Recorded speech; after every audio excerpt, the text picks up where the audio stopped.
clear.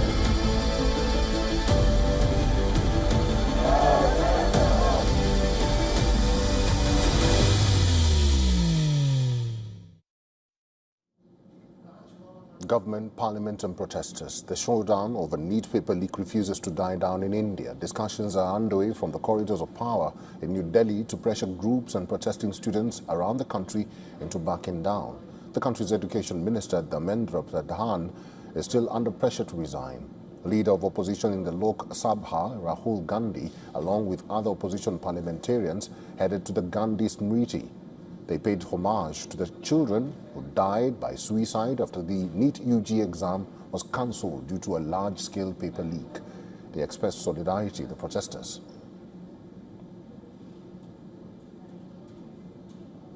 The student movement led by Cockroach Janta Party has refused to visit JP Nadda's residence or office for talks with the government. Instead, CJP leaders have proposed talks at a neutral venue or protest site at Janta Party.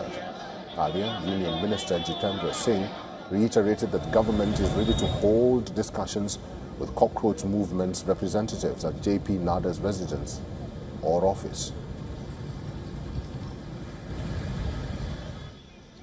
Since last afternoon, or since yesterday afternoon, in the last 24 hours, there have been as many as four offers made to the student representatives for a dialogue.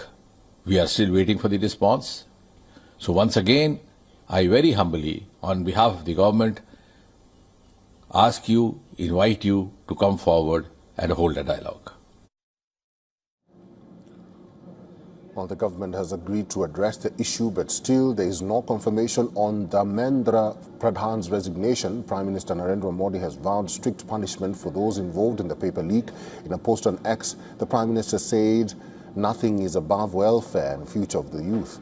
He has promised to set out fast-track courts to try and ensure stringent punishment for the perpetrators of the paper leak.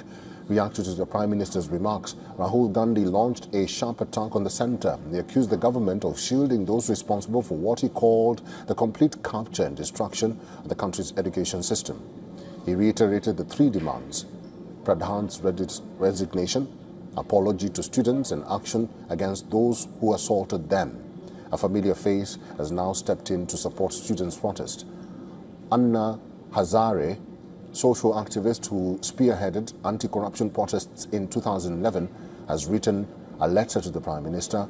Anna has requested the government to avoid using excessive force under any situation and demanded the resignation of the Education Minister.